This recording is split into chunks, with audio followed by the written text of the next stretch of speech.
그래서 스타트업 설계자를 제가 이제 쭉 보면서 기존에 제가 마케팅 설계자, 브랜드 설계자, 트래픽 설계자, 그다음에 스토리 설계자를 한 4개월에 걸쳐 가지고 공개 강의를 했었어요. 그렇기 때문에 사실 그 책들은 거의 뭐 씹어먹다 싶을 정도로 열심히 책을 봤던 것 같아요. 발제도 상당히 공을 들여서 했었고 이렇게 그런 기존의 러셀 브랜슨의 세 권의 책과 그다음에 잼 에드워드의 한 권의 책과 비교하면서도 같이 좀 말씀을 드릴 수 있을 것 같아서 그런 측면에서 좀 의미가 있을 것 같습니다. 스타트 설계자는 5월 10 며칠 날 나왔더라고요. 5월 보니까 출간이 5월 16일이네. 5월 16일 날 책이 나왔고 이 책을 좀 알기 전에 그러면 어, 스타트 설계사 사실은 저는 좀 개인적으로는 이번에 그 Yes. 책 제목을 스타트업 설계자라고 이름 지은 게 적절할까 이런 생각을 좀 들어요. 우리가 국내에서는 스타트업 설계라면 스타트업이라는 기업들은 대부분 이제 잠깐만요. 음소거 안 된 분들 제가 음소거 좀 시키겠습니다.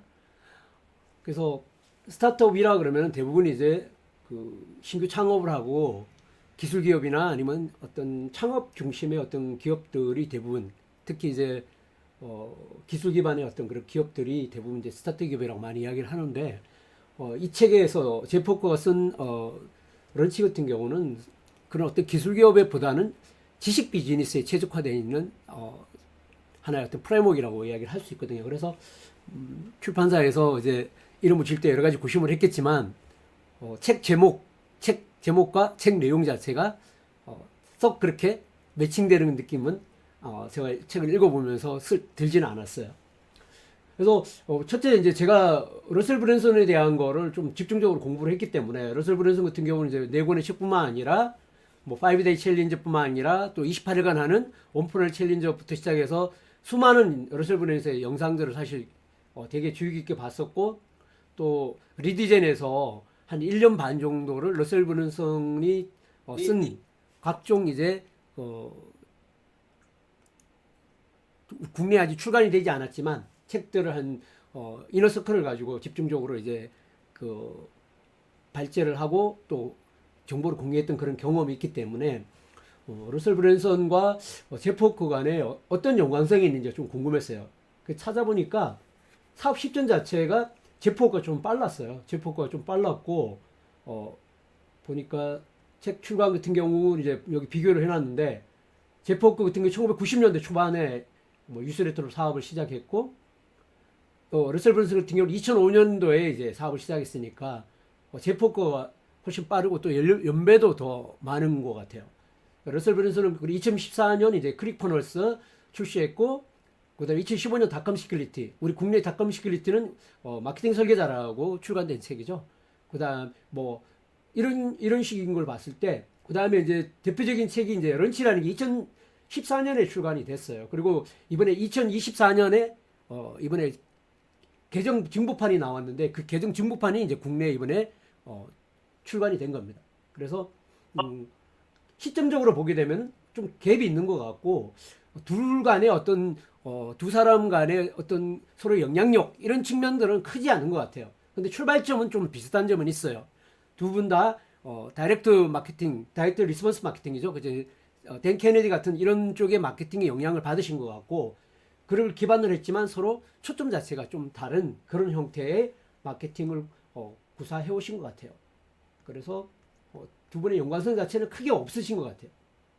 그래서 제가 책을 읽었을 때 제프 워커의 책은 훨씬 더 지식 비즈니스에 좀 최적화되어 있고 특징이라면 어떤 거냐면은 훨씬 지식 비즈니스를 하시는 분들이 좀 더 쉽게 디테일하게 자기 서비스나 이런 상품들을 비즈니스 할 수 있도록 되게 디테일하게 좀 실행하는 것을 제시를 하고 있어요. 근데 거기에 비해서 이제 루셀 브랜스 책 같은 경우는 마케팅 설계자 같은 경우 저 같은 경우도 한 10번 읽었거든요. 근데 책만 읽어서는 그걸 갖고 정말 실무에 바로 적용하는 것 자체에 상당히 좀 어려움이 있어요. 되게 이제 전략적으로 책을 써놓은 부분이고 거기에 비해서 제프 같은 경우는 책 자체로만 가지고도 충분히 이제 내가 실무단에서 뭔가 적용할 수 있는 그 어떤 아이디어나 방법론을 배울 수 있는 그런 차이가 있는 것 같아요. 그런 측면에서 두 가지 어떤 저자들의 어떤 결이 상당히 좀 다른 것 같고요. 사업 스타일도 좀 많이 다른 것 같아요. 그래서 크게 찾아봤을 때 이 두 분의 어떤 서로 연구 완성들은 크지 않다라는 것들, 그런 관점들에서 한번 먼저 살펴보고 출발하는 게 좋을 것 같아서 제가 한번 먼저 소대에 먼저 한번 두 분의 쭉 출간되어 있는 거, 그다음에 사업 비즈니스 진행해온 걸 한번 살펴봤습니다. 자, 오늘 먼저 첫 번째부터 시작하겠습니다. 첫 번째가 스타트업 설계자의 PLF, 프로덕트 런치 포뮬러라고 그러죠. 그래서 이 부분에 대한 거를 첫 번째 1부를 먼저 총 4부로 구성되어 있습니다. 근데 3부까지는 이제 PLF에 관련되어 있는 거에 중심으로 하지만 4부는 이제 좀 더 사업가의 관점, 사업가의 마인드 이런 쪽을 중심으로 이야기가 되어 있기 때문에 주로 오늘 이제 2시간 동안 함께 나눌 부분들은 1부와 2부, 3부에 좀 더 집중을 하고요. 4부는 좀 더 가볍게 한번 훑어보는 그런 형태로 진행하도록 하겠습니다. 그래서 1부는 크게 이메일 리스트에 대한 거, 그 다음에 신뢰 기반 마케팅이라는 부분들, 그 다음에 여기에 프로덕트 런치 부분에서 가장 중요하게 나오는 하나의 어떤 프레임워크 자체가 뭐냐면 사이드웨이 세일즈 레터라는 거예요. 그래서 이 부분은 이제 집중적으로 좀 이야기가 할 거고, 이 사이드웨이 세일즈 레터는 프리 런칭과 프리 런칭 단계에서 지속적으로 사용되는 하나의 프레임워크이라고 생각을 하시면 되고, 또 그다음 중요하게 이야기되는 게 뭐냐면 이게 심리적 방아쇠, 이게 심리적 방아쇠라는 부분들을 우리인데, 이게 이제 우리가 보통 이야기하는 그 방아쇠는 트리거 부분이고요. 심리적인 요소는 영어로 뭐라 그러죠? 갑자기 생각이 안 나네. 멘탈, 그렇죠. 멘탈 트리거라고 이야기를 할 수 있어요. 그래서 멘탈 트리거적인 측면에서 어떻게 사이드웨이즈 세일즈 레터 단계에서 고객의 행동을 이끌어내고 공감을 이끌어내고 그 신뢰감을 쌓느냐라는 그 측면들이 핵심적으로 여기 사이드웨이 세일즈 레터의 이 9가지의 심리적인 트리거들을 효과적으로 활용하는 것 자체가 주요 쟁점으로 이야기를 하고 있습니다. 자, 그래서 5장까지 일부는 주로 구성이 되어 있고요. 첫 번째 같은 경우는 저자의 어떤 주로 경험들을 중심으로 이야기를 하고 있고요. 그 다음에 한번 같이 살펴보도록 하겠습니다. 근데 저자 같은 경우는 이제 회사 생활을 하다가 그 회사를 그만두고 전업주부를 하게 됩니다. 전업주부를 통해서 아이를 양육하는 역할을 했고, 와이프가 실질적으로 이제 경제권을 가지고 있었던 직장생활을 하면서 했던 건데, 그런 과정에서 이제 새로운 변화에 대한 필요성을 공감을 하면서 이제 런칭을 준비를 했었고요. 그 과정에 대한 거는 책을 한번 가볍게 읽어보시면 될 것 같고, 그 과정에 처음으로 이제 런칭을 했었는데 첫 시간에 이제 8,000불, 그 다음에 런칭 첫날에 18,000불, 일주일 동안 34,000불 이런 성과를 얻었는데, 이 첫 번째 클릭을 할 때까지의 어떤 준비 과정들이 그만큼 고민이 되고 많은 노력을 했다라는 부분을 중심적으로 이야기를 하고 있습니다. 그래서 이렇게 시작하는 클릭, 프로덕트 런치 포뮬러를 기반으로 해서 처음 사업을 시작하는 이 클릭의 시작으로부터 시작해서 바로 자기 스스로의 어떤 비즈니스 전체 또 삶을 전체를 바꿔놓는 그런 부분들이었고, 거기에 핵심이 뭐냐면 이메일 리스트가 바로 거기에 출발점이었다라는 거고, 그 다음에 전문 지식이 부족하더라도 누구나 이 비즈니스 모델, 이 프레임워크를 가지고 비즈니스를 성공시킬 수 있다는 것 자체가 첫 번째 출발점의 이야기입니다.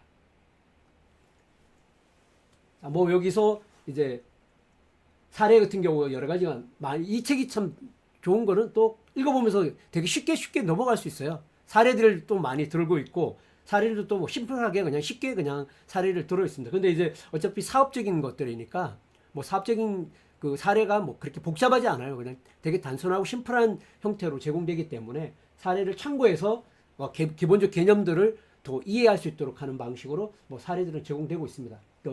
이 존 갤러그라는 분은 이제 이 보드 게임을 했는데 먼저 제품을 덜컥 만들어 놓고 판매를 시작했는데 거의 판매를 못 하게 된 거죠. 그래서 이거를 PLF를 적용한 후에 몇 주 만에 이런 어떤 매출을 만들어냈다는 부분인데, 우리가 보통 이제 마케팅을 시작할 때 그 차이점이 뭐냐? 대부분이 희망적인 마케팅을 한다. 막연한 기대와 소망에 의존한다. 그러니까 사실 국내에서도 이런 소기업들도 그렇고 심지어는 벤처기업, 저도 이제 사실 벤처기업의 경험을 벤처 때 막 바람이 불 때 창업을 해가지고 뭐 한 24억 5천 정도 되는 회사를 창업을 해가지고 뭐 말아먹었는데 되게 희망적인 마케팅을 가지고 출발을 했었죠. 그러니까 그렇게 많은 기업들이 사실 희망을 갖고 출발하고 저는 지금 성수동에 살고 있거든요. 성수동 살고 있는데 성수동이 정말 요즘 정말 핫하거든요. 근데 정말 골목 구석구석마다 카페들이 만들어져요. 그러면서 저는 이제 딱 느끼는 게, 저분은 도대체 어떤 마음으로 저기에 저 장소에 카페를 냈을까? 이미 그 주변에는 카페가 차고 넘치는데, 근데 대체적으로 이렇게 보면은, 내가 하면 뭔가 남들과 좀 다를 것 같다는 되게 희망적인 그런 상황이 많은 것 같아요. 대체적으로, 사업을 하고 뭔가 작은, 이런, 뭐, 오프라인의 어떤 매장을 하나 만들더라도 거기에서 만들어지는 어떤 희망적인 내가 생각하고 내가 기대하는 방식으로 될 거라는 희망적인 요소가 되게 강한 것 같아요. 그리고 실질적으로 그러면 그 장소에 고객이 오도록 하는 나만의 방법론이 있느냐, 남들과 다른 그 장소에 꼭 와야 될 이유가 있느냐, 그런 부분들이 제가 카페를 봐서도 그닥 없는 것 같아요. 그래서 정말 1년을 못 버티고 6개월을 못 버티고 문 닫는 카페를 정말 많이 보거든요. 저는 성수동에서. 자, 그래서 예측 불가능한 결과를 만들어낸다. 이런 게 사실 우리 주변에 쉽게 볼 수 있는 것 같아요. 저 자신도 사실 이런 과정을 겪었던 것 같고요. 거기 위해서 프로덕트 런치 포뮬러 시스템이라는 건 뭐냐? 체계적이고 반복 가능한 공식이다. 그 다음에 순차적이고 단계적이고 전략적인 접근 방식이다. 그 다음에 예측 가능한 매출과 성과에 대한 거다라고 이제 비교를 하고 있습니다. 그래서 뭐 이런 변화들, 속도에 대한 것들, 비용에 대한 것, 상호작용에 대한 이런 측면들을 이제 디지털 환경 속에서 잘 대응할 수 있다는 걸 이야기를 하고 있습니다. 앞쪽은 좀 가볍게 넘어갈게요. 이게 이제 전체적인 하나의 프레임워크의 어떤 프로세스라고 보시면 돼요. 이 PLF가 구성되어 있는 게 크게 4가지 단계로 구성이 되어 있습니다. 프리 런칭이라는 단계하고 프리 런칭이라는 단계하고 오픈 카트라는 단계하고 포스트 런칭이라는 단계인데, 이 부분은 사실 이제 러셀 브런슨의 가치 사다리와 좀 비슷한 구성 요소라고 볼 수 있어요. 프리 런칭은 이제 러셀 브런슨의 리드 생성 단계고요. 프리 런칭은 최초의 구매를 제한하는 단계이기 때문에 프리 런칭과 프리 런칭은 러셀 브런슨의 리드 생성 단계라고 보시면 되고요. 그다음에 이 오픈 카트가 이제 최초로 구매를 제한해서 구매를 일으킨 단계거든요. 그거는 이제 러셀 브런슨의 가치 사다리의 프론트 엔드 단계라고 보시면 돼요. 뭐 그런 측면에서 어떤 유사한 그런 개념과 관점을 가지고 있어요. 그래서 프리 런칭의 단계의 핵심은 뭐냐 하면은 그 리스트를 확보하는 겁니다. 그러니까 리드를 생성하는 거죠. 신규 리더. 내 제품과 서비스를 사줄 잠재 고객의 리스트를 확보하는 것 자체가 가장 핵심적인 목표라고 보시면 돼요. 그 다음 두 번째는 이렇게 리스트를 확보했다고 바로 판매를 제한하는 게 아니라 이렇게 리스트를 확보한 고객을 대상으로 서로 신뢰감을 갖고 경험을 제공해서 그 다음에 오픈카트에서 내가 유료 가치를 제한했을 때 충분히 그 가치를 구매할 수 있도록 하는 관계성을 만드는 것에 대한 것들이 핵심이에요. 그래서 그런 관계성을 만드는 것 자체, 신뢰를 구축하는 것, 그리고 신뢰를 구축하는 핵심이 뭐다? 가치를 제공하는 것 자체를 핵심으로 삼는 과정이 프리런칭의 과정이라고 보시면 되고요. 책에서 중심적으로 이야기하는 과정은 이 프리런칭과 오픈카트 같은 과정이 오히려 더 중심적으로 이야기를 하고 있다고 보시면 돼요. 그 다음에 포스트 런칭 과정은 후속 과정이라고 보시면 됩니다. 여기서도 마찬가지고 이메일 리스트는 돈을 찍어내는 기계다라고 이야기할 때 결국은 이런 비즈니스, 디지털 환경에서의 어떤 이런 비즈니스의 핵심은 뭐다? 결국은 수익을 창출하는 가장 기본 자산은 뭐다? 잠재 고객의 리스트라는 겁니다. 그래서 이 부분도 러셀 브룬슨 똑같이 이야기하는 부분이거든요. 러셀 브룬슨이 첫 번째 비즈니스를 하면서 가장 핵심적인 요소가 뭐다? 잠재 고객의 리드를 획득하는 건데, 그 리드 한 명당 1불의 어떤 가치가 있다라고 러셀은 이야기합니다. 마찬가지로 여기서도 이메일 리스트의 중요성을 이야기를 합니다. 가장 중요한 자산이라고 이야기를 하고 있고요. 그래서 뭐 실질적인 사례로서 이렇게 이메일 리스트를 일주일 동안 10만 6천 달러를 달성할 수 있었던 것들이 그런 기반이 됐다고 이야기를 하고요. 또 이런 단계에서 여기서 이제 더 이야기하는 게 뭐냐면 시드 런칭 단계라고 이야기를 하는 게 나와요. 시드 런칭 단계가 뒤에 가면 이제 프리 런칭과 프리 런칭들을 진행하는 단계에서 그럼 이메일 리스트를 없는 사람은 처음 사업을 어떻게 출발하지 하는 그런 관점에서 이메일 리스트 없는 사람도 사업을 출발할 수 있다라는 그런 방법으로서 시드 런칭이라는 게 나옵니다. 거기에 이제 이렇게 이메일 리스트가 없더라도 시작할 수 있다. 그리고 점진적으로 이메일 리스트 구축할 수 있다. 그래서 소규모로 시작해서 점차적으로 확대하는 것이다. 처음부터 이렇게 많은 리스트를 가지고 출발할 수 없다라는 거죠. 대부분 기업들이 그렇고 또 지식 비즈니스를 하시는 분들이 그랬을 때 처음에는 이렇게 없이도 시작할 수 있다라는 걸 이야기를 하고 있습니다.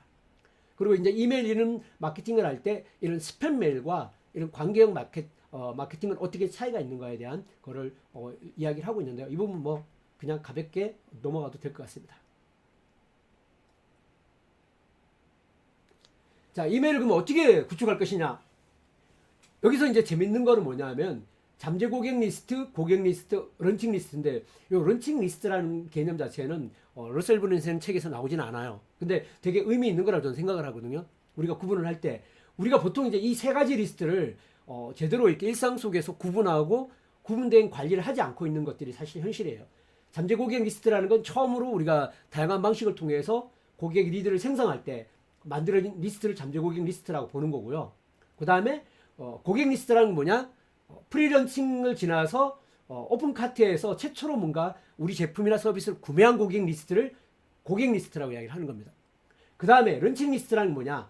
내가 비즈니스를 할 때 A라는 프로젝트가 있고 또 B라는 상품 서비스가 있고 C라는 상품이 있을 수 있잖아요. 그럼 거기에 이번에 하나의 어떤 새로운 프로덕트에 대한 아니면 서비스에 대한 런칭을 했단 말이에요. 그러면은 이 런칭을 할 때 이 런칭에 참여한 고객 리스트인 거예요.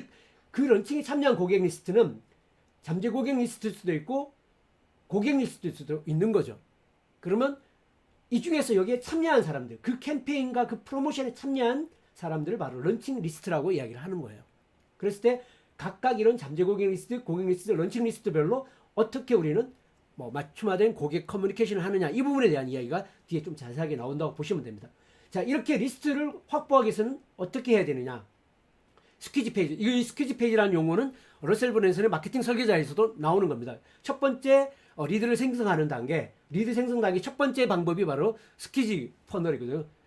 스퀴지 페이지입니다. 스퀴지라는 게 쥐어 짜다는 뜻이잖아요. 그래서 핵심은 뭐다? 우리가 고객이 랜딩 페이지로 들어오게 해서 고객에게 빠른 시간 내 자신의 정보를 입력 폼 항목에다가 입력할 수 있도록 하는 거기에 집중되어 있는 랜딩 페이지를 우리는 스퀴지 페이지라고 이야기를 합니다. 그 다음에 리드 마그넷은 뭐냐? 이 스퀴지 페이지에서 고객을 행동하게 하는 거절할 수 없는 제안이 리드 마그넷이죠. 그래서 고객들이 이거 내가 갖고 싶은 거야. 이거 정말 이게 너무 매력적인데 이거 받는다고 내 전화번호를 넣으면은 일종의 어떤 반대급부가 되는 거죠. 내 전화번호를 넣으면 이걸 준다라는 그런 반대급부가 이 리드 마그넷이 될 수 있는 거고요. 사실 제가 이제 많은 랜딩 페이지를 만들고 고객 리드를 생성할 때 이 리드 마그넷이 얼마나 매력적이냐에 따라서 이 스퀴지 페이지에서 얼마나 많은 사람들이 리드를 생성하느냐하고 가장 직결되는 요소라고 보시면 돼요. 그 다음에 이제 뭐 랜딩 페이지 같은 경우도 A/B 테스트를 할 수 있죠. 아니면 나중에 뒤에 나오지만 후속 조치에서도 A/B 테스트를 할 수 있죠. 이렇게 해서 고객이 좀 더 효과적인 방식으로 메시지를 최적화하는 방식은 가장 기본적인 거고요. 이런 거에 가장 바탕이 되는 게 뭐다? 결국은 나의 꿈에 그리는 고객이 누구냐? 아바타라는 거죠. 즉 아바타, 또 다른 말은 페르소나라고 이야기할 수도 있는 거죠. 이런 부분을 설정하는 것 자체가 가장 기본이다라고 이야기를 하고 있습니다. 그리고 이렇게 접근할 수 있는 방법, 즉 이 랜딩 페이지, 스퀴지 페이지 오게 하는 방법은 뭐다? 검색 엔진 최적화도 가능하고 유료 광고도 가능하고 소셜 미디어도 가능하고 제휴 마케팅도 가능하다는 거죠. 이런 다양한 방식의 어떤 트래픽을 창출하는 방식을 통해서 결국 스퀴지 페이지로 오도록 만들고 그리고 그걸 통해서 뭐다? 잠재 고객 리스트를 확보하는 것이다. 이게 바로 하나의 전략이다라고 이야기할 수 있습니다. 자, 사이드웨이 세일즈 레터. 사이드웨이 세일즈 레터는 뭐냐면 우리가 보통 이제 그 다이렉트 세일즈 DRM이라고 하죠. 다이렉트 리스폰스 마케팅에서 사용했던 세일즈 레터는 세로로 긴 거예요. 요즘 와디지 보셨죠? 와디지의 랜딩 페이지 같은 거 엄청 길죠. 근데 그건 와디지 특성이 있기 때문에 그러는데 무조건 짧다고 반응이 있는 것도 아니고 무조건 길다고 반응이 없는 것도 아니에요. 그렇기 때문에 그거는 이 랜딩 페이지의 목적에 따라 틀려지는 거지만 그렇게 긴 페이지를 어떻게 한 거다? 옆으로 펼쳐놓은 것처럼 옆으로 이렇게 펼쳐놓은 것 같은 형태를 말하는 게 바로 이게 사이드웨이 세일즈 레터입니다. 근데 옛날 같은 경우는 여기에 긴 랜딩 페이지에서 주로 어떤 이야기가 있었느냐? 대부분이 내 제품 이야기, 제품 특장점 이런 어떤 공급자의 어떤 이야기를 하기에 펼쳐져 있었던 걸 옆으로 펼치면서 고객 중심의 어떤 방식으로 변화시키는 것 자체, 그걸 이제 사이드웨이 세일즈 레터라고 이해하시면 될 것 같아요. 정통적인 롱폼 세일즈 레터를 어떻게 된다? 이런 사이드웨이 세일즈 레터로 바꿔서 이렇게 최대 12일간 분할을 해서 한 번에 다 주는 게 아니라 12일간 분할을 해서 주고, 특징이 뭐다? 양방향 대화를 형식으로 한다. 또 그 다음에 단계적으로 정보를 제공하고 고객의 기대감을 형성시킨다. 장기적인 관계를 구축하고 신뢰를 구축한다. 요 단계가 뭐다? 프리세일즈와 프리세일즈의 단계를 거치면서 결국 요런 사이드웨이 세일즈 레터를 통해서 고객과의 관계를 만들고 기대감을 만들고 그리고 신뢰감을 형성하는 과정에 이 사이드웨이 세일즈 레터를 활용한다라고 보시면 될 것 같아요. 그래서 뭐 이게 요건 사례고요. 자, 그래서 이런 과정에 질문과 피드백, 풍부한 컨텐츠, 뭐 시간차 공개 같은 요런 방법을 사용한다라고 보시면 될 것 같아요.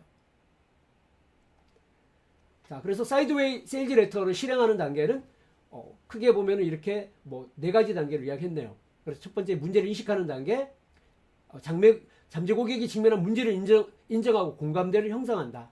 그래서 타겟 아바타의 페인 포인트에 집중한다라는 부분입니다. 여기서 중요한 게 뭐다? 여기 문제 인식 단계인데, 자, 여기 문제 인식 단계의 핵심적인 요소는 뭐다? 내가 5년 전, 10년 전에 처음 이 문제를 해결하려고 할 때 그 시점에 나의 모습이다라는 것들이 핵심이에요. 그래서 그들에게 공감을 하고 그들의 상황과 그들의 문제에 대한 걸 공감을 하고 또 그들의 고충점이 뭔지를 이해하는 것부터 출발되는 거예요. 두 번째는 뭐다? 해결책을 암시한다. 여기서는 뭐다? 우리가 보통 이제 대부분 이런 세일즈 레터를 만들면은 뭘 하냐 하면은 처음부터 뭐냐면 우리 제품에 대한 거를 제공을 하죠. 우리 제품의 기능, 성능, 효과, 그 다음에 품질, 그 다음에 어떤 차별성 이런 걸 이야기를 한단 말이에요. 근데 사이드웨이 세일즈 레터는 그렇게 하는 게 아니라는 거죠. 처음에 공감을 하는 거고 문제인식에 대한 공감을 하는 거고요. 바로 판매를 제시하지 않는 거예요. 바로 이 문제를 인식하고 있는 고객들이 내가 제공하는 이런 어떤 컨텐츠가 가치가 있다고 느끼고 그게 자기 문제를 푸는데 도움이 된다라는 암시를 하는 겁니다. 해결책에 대한 것. 세 번째는 내가 이 문제를 풀 수 있는데 어떤 자격을 갖추고 있고 어떤 신뢰할 만한 요소가 있는지 다양한 아까 심리적인 트리거 여러 가지 9가지가 나오는데 그런 다양한 트리거를 활용해서 심리적 트리거를 활용해서 사회적 증거 권위를 만들어서 신뢰감을 구축하는 그 단계라고 보시면 되고요. 그리고 최고의 어떤 기대감이 이런 지점에 하나의 어떤 새로운 대안으로 제품과 서비스를 공개하는 것. 이런 것들을 할 때는 더 중요한 건 뭐다? 늘 있는 기회가 아니라 희소성과 또 한정된 기간 동안 많이 누릴 수 있는 혜택이라는 걸 줘서 고객의 행동을 이끌어낸다. 이게 이제 큰 4가지 어떤 과정이다라고 보시면 될 것 같아요. 그래서 심리적 방아쇠 여기가 이제 중요하게 나오는 아까 사이드웨이 메일을 만들 때 고객과의 어떤 소통할 때 중요한 하나의 어떤 9가지 멘탈 트리거라고 보시면 됩니다. 멘탈 트리거의 핵심은 첫 번째가 뭐다? 여기 나온 대부분의 법칙이 뭐다 하면은 설득의 법칙에 나오는 5가지. 보통 우리가 설득의 법칙에 나오는 5가지 법칙이 있는데 그 5가지 법칙이 여기 다 포함되고 플러스 더 나온 것 같아요. 그래서 권위의 법칙, 권위의 법칙은 다 아시죠? 그냥 보통 광고할 때 의사도 아닌데 하얀 가운을 입으면 훨씬 더 신뢰감이 있는 사람이다라는. 그리고 이런 권위의 법칙들을 활용하는 거죠. 두 번째는 뭐냐면 그럼 권위는 어떻게 만들어지느냐 했을 때 보통 이제 뒤에 가면 또 다시 한번 자세하게 나오지만 그들에게 뭔가 내가 도움을 주고 그들에게 도움을 주고 그들의 어떤 그 가장 좋은 우리가 일반적으로 권위를 만드는 거는 고객한테 상품을 파는 사람이 아니라 그들의 문제를 해결해주는 교육을 해주는 사람으로서 포지셔닝하는 것 자체가 가장 빠른 권위를 만들어내는 거라고 이야기를 하죠. 그 다음에 상호적 관계를 만들어낸다. 먼저 기부를 먼저 하는 거죠.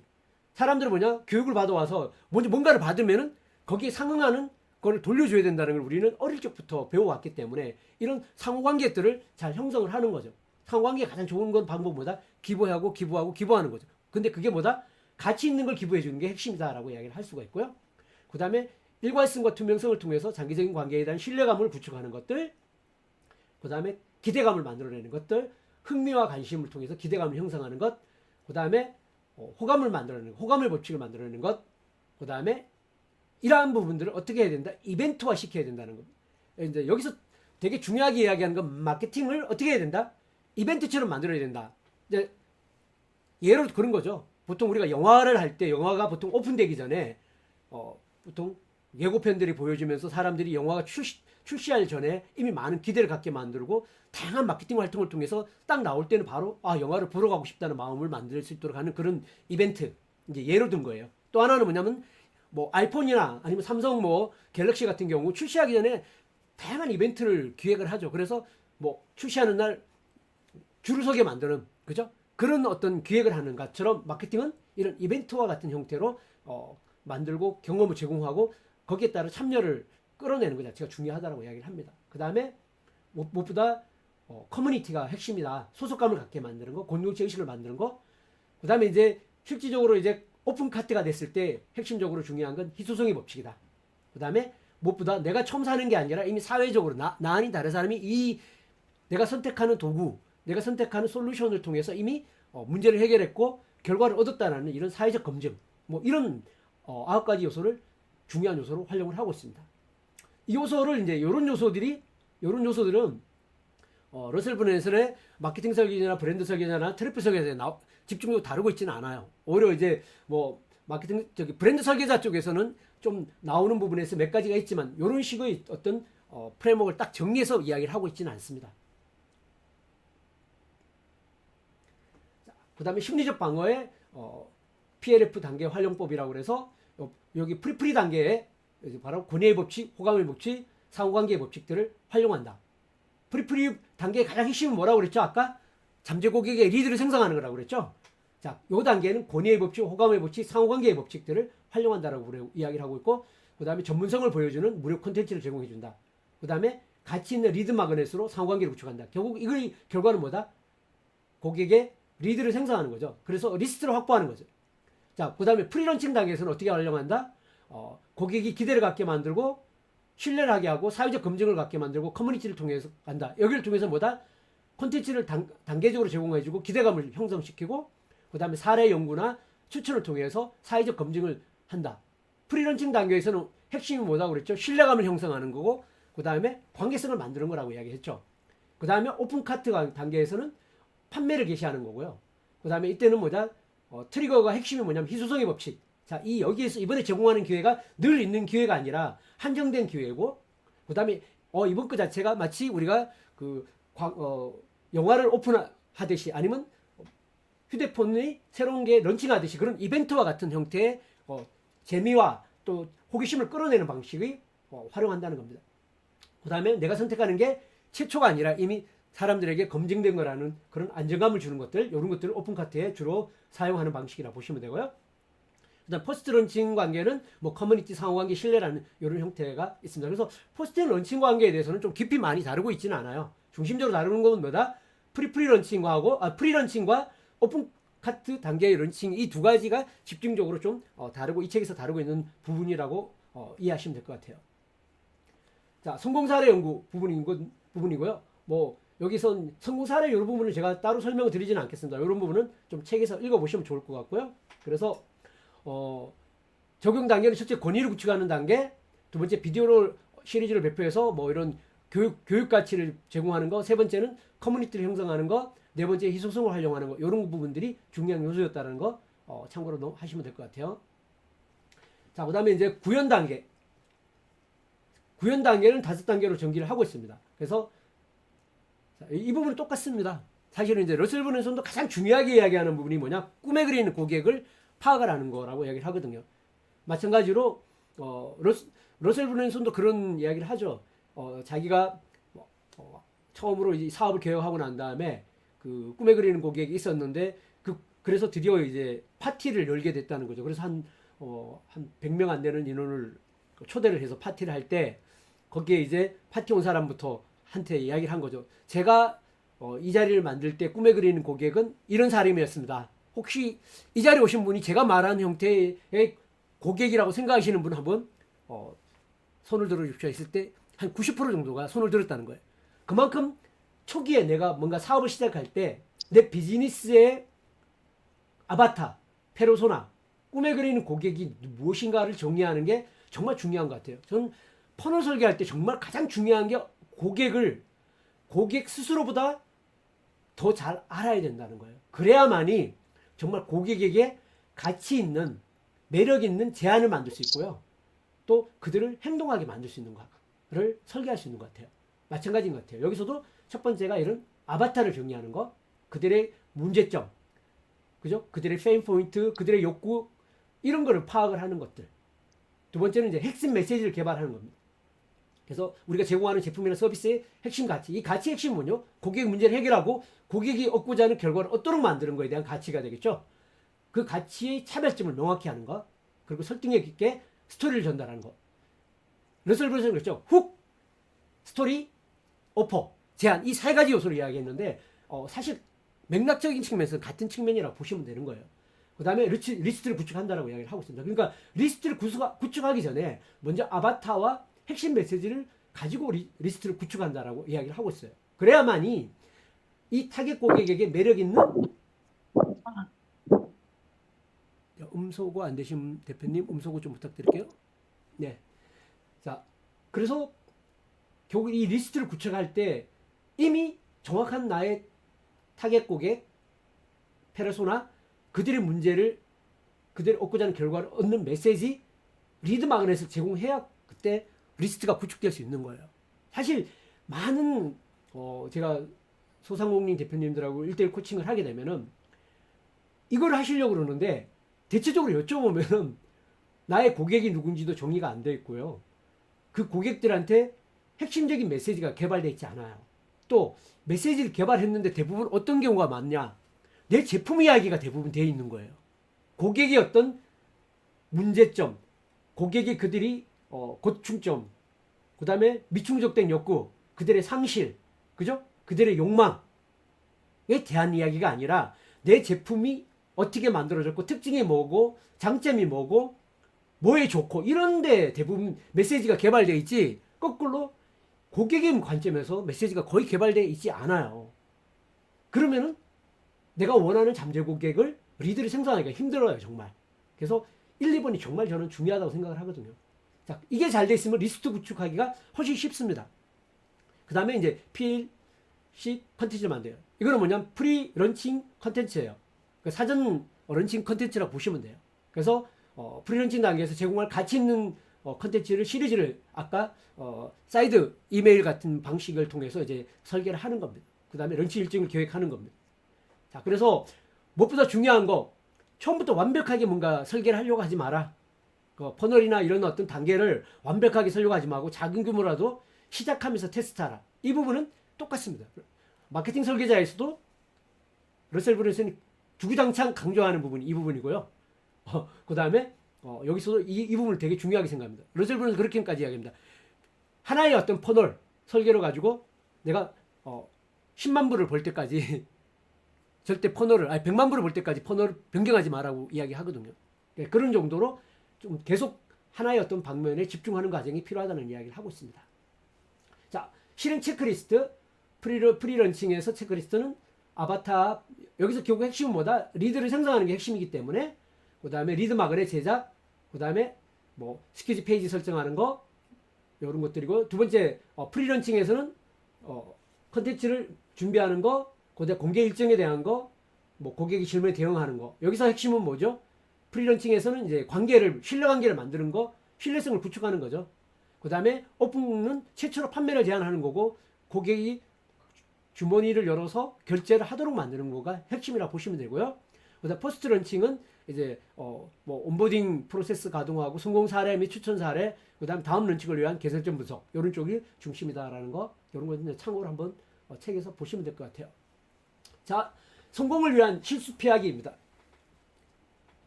자, 고객에게 뭔가 퍼널 설계할 때도 그런 경우가 많아요. 사실은 이제 퍼널 처음 설계하다 보면은 랜딩 페이지도 만들고 뭐 또 거기에 리드 마그넷도 만들고 또 후속적으로 고객한테 뭔가 메시지도 보내고 또 라이브 웨비나도 하고 이런 과정들을 하다 보면은 그런 거를 만드는 과정에 진이 빠져서 정작 정말 나는 이 랜딩 페이지에서 어떻게 하면 리드를 가장 많이 생성하지? 아니면 라이브 웨비나에서 어떻게 하면 바로 구매 결정을 많이 만들어내지? 여기에 사실 초점을 맞춰야 되는데 처음에는 오히려 그걸 설계하고 컨텐츠를 만드는데 너무 진을 빼는 경우가 많아요.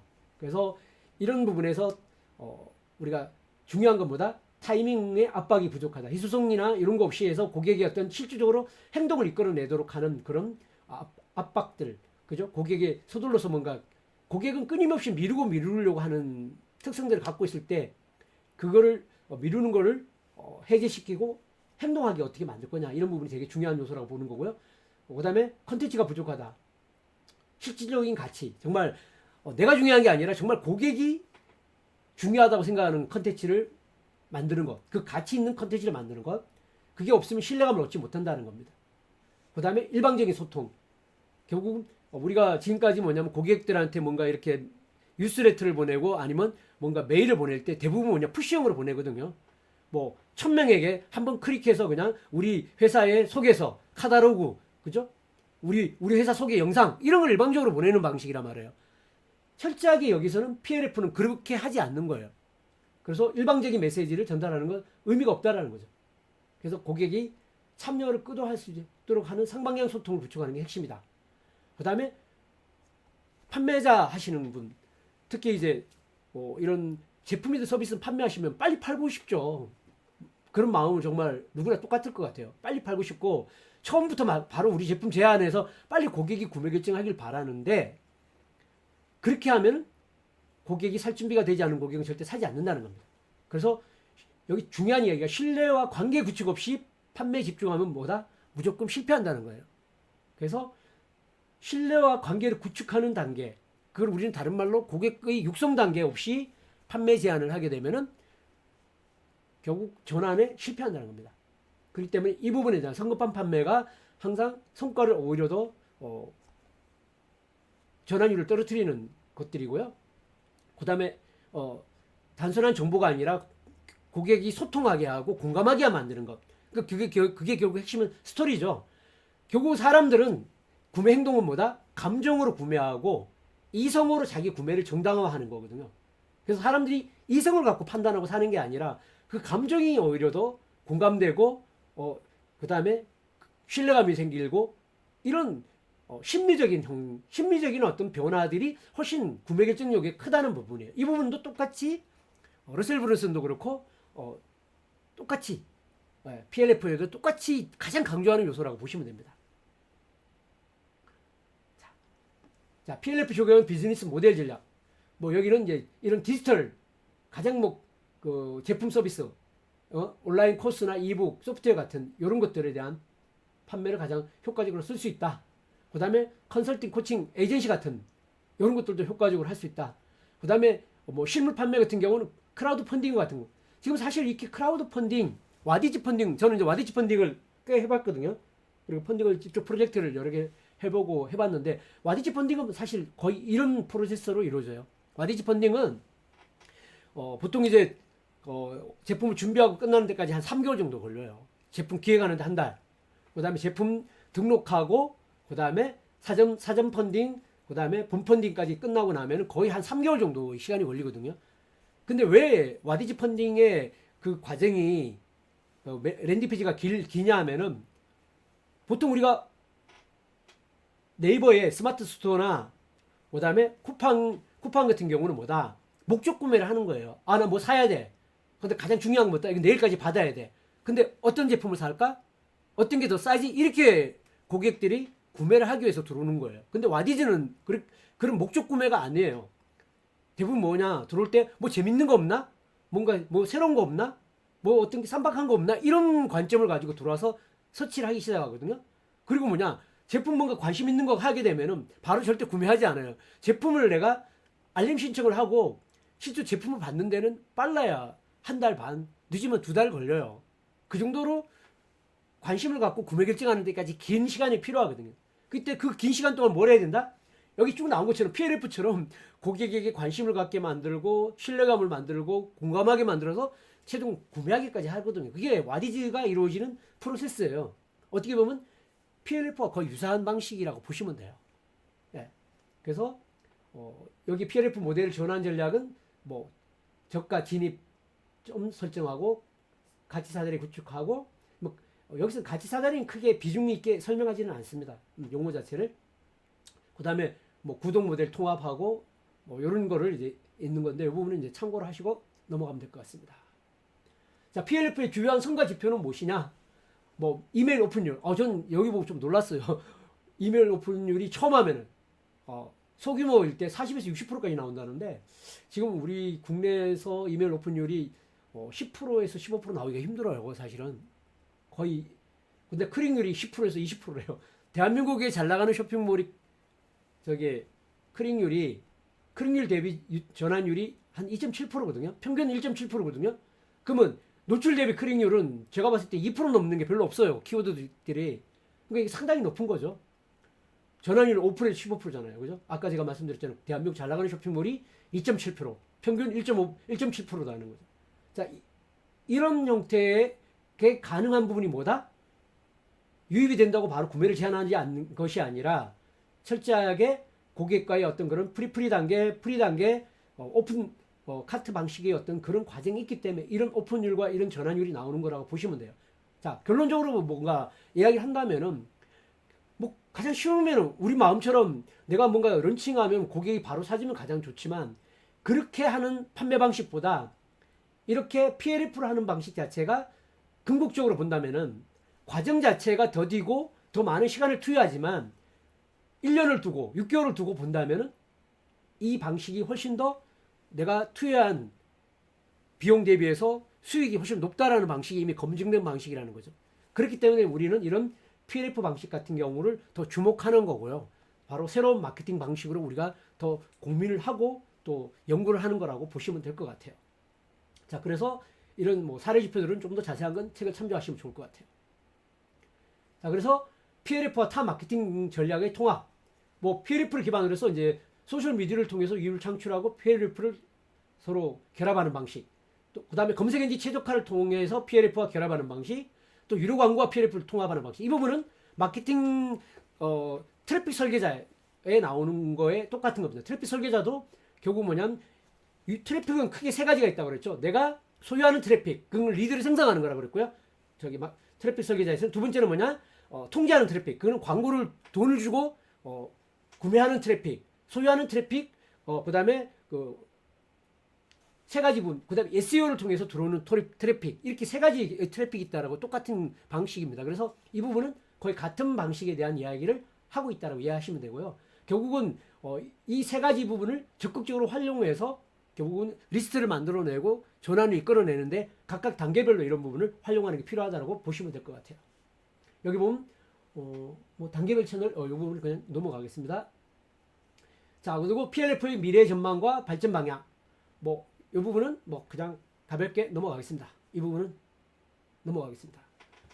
자, 이제 마지막 페이지 같네요. 요약하는 걸 보니까 자, 4단계 구조다. 앞에 설명드렸다시피 프리 단계, 프리런칭, 오픈카트, 그 다음 포스트 런칭, 이런 4단계 구조로 만들어진 프레임워크를 구성되어 있다. 그 다음에 가장 중요한 건 뭐다? 이메일을 확보하는, 리드를 확보해서 결국 이메일 리스트를 확보하는 것 자체가 가장 큰 자산이다. 세 번째는 이러한 과정, 프리런칭, 그 다음에 프리런칭, 오픈카트의 이런 과정에 고객과 소통하는 방식은 핵심이 뭐다? 사이드웨이, 세일즈 레터와의 방식을 통해서, 그 다음에 일방적인 방식이 아니라 대화 방식, 신뢰와 관계를 구축하는 방식을 통해서 이루어진다. 이게 뭐다? 기존에 우리가 보통 마케팅하는 퍼포먼스 마케팅을 하는 방식과의 근본적인 프레임워크의 차이점이다. 마케팅을 진행하는 프로세스의 차이점이다. 사실 우리는 우리 대부분이 뭐냐 하면 구글이나 네이버나 아니면 뭐 스마트 스토어나 오픈마켓이나 쿠팡이나 이런 데 판매에서 익숙했던 근육은 빨리 판매하는 거예요. 사실 어떻게 하면 빨리 고객이 결정하고 빨리 구매 결정하고 빨리 구매를 하고 하도록 하는데 우리는 그런 근육만 써왔었어요. 근데 러셀 브런슨의 퍼널 마케팅도 마찬가지고요. 러셀 브런슨의 세일즈 퍼널 마케팅도 마찬가지고 PLF도 뭐다? 그런 식의 마케팅 방식이 아니라는 거예요. 호흡도 다르고 그죠? 쓰는 근육도 다른 거예요. 그래서 판매 방식에 대한 패러다임이 바뀌어야 되는 거예요.